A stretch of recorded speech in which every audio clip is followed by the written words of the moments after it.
Thank you to Thunderbird Perch for making this video possible. A new world awaits. What is death? For all of human history, this question seemed to have a simple, unequivocal answer. It was an event, a final moment, a clear line that, once crossed, could never be uncrossed. We have built our societies, our philosophies, our personal beliefs around this fundamental assumption of finality. But what if this long-held certainty is not as solid as we believed? What if death is not a single moment but a process, one that can be paused and even reversed? Modern science is now peering beyond that supposed final frontier, and what it is discovering is forcing us to reconsider everything. For most of medical history, the definition of death was straightforward and based on observable signs. When a person's heart stopped beating and they ceased to breathe, this was known as cardiopulmonary death. Doctors would listen for a heartbeat, check for a pulse, hold a mirror to see if it fogged with breath. In the 20th century, life support machines exposed cracks in that definition, creating the concept of brain death. Whether a silent heart or a silent brain, it was seen as final. That binary view has underpinned medicine and law for generations. Research by scientists around the world is focused on a new field that challenges these old certainties. This field is called resuscitation science. The biological processes of death are being studied at a cellular level, with new ways being developed to reverse them. The core principle is that death is not a moment, but a process that can take hours. This understanding opens up a critical window. If intervention occurs before cellular death becomes permanent, it may be possible to bring a person back. One of the most significant recent experiments was conducted by researchers at Yale University. They worked with the brains of pigs that had been dead for several hours. They developed an innovative system called BrainX, designed to restore circulation and oxygen to deceased pig brains. They took brains from pigs dead for 4 hours and hooked them up to this system. The results were astonishing. It halted cellular death, restored metabolic functions, and preserved neuronal integrity.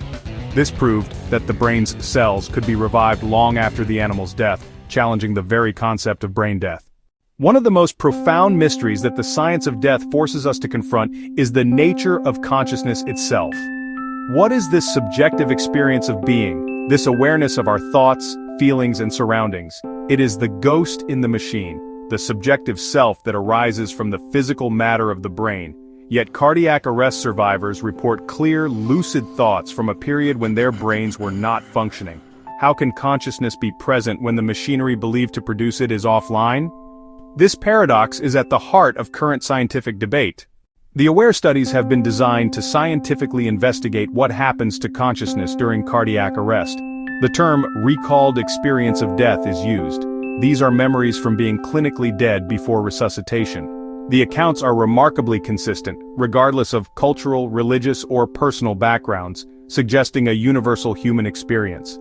They describe a panoramic life review, where they re-experience key moments, not as passive observers, but from the perspective of other people involved, feeling both perspectives simultaneously.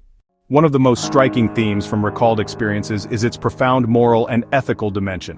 They feel the joy they brought to others and just as vividly, the pain they caused. This focuses on ethical principles like love, compassion, kindness, and interconnectedness, universal values that transcend cultural boundaries.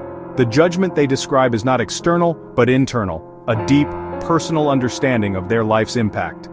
This suggests that human brains may be hardwired for this ultimate self-assessment, a final accounting at death's threshold.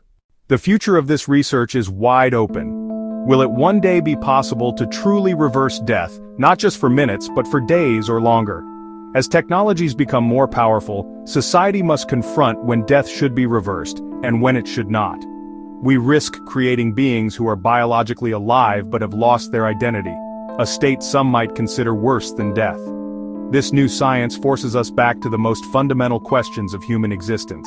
What is the purpose of life? The consistent themes from life reviews suggest that what matters most is the love we have given and received. This challenges a rethinking of not only how death is approached, but also how each day is lived, with greater compassion and connection. These discoveries are more than medical curiosities. They compel a new approach to both life and death, with greater wonder, humility, and compassion for others.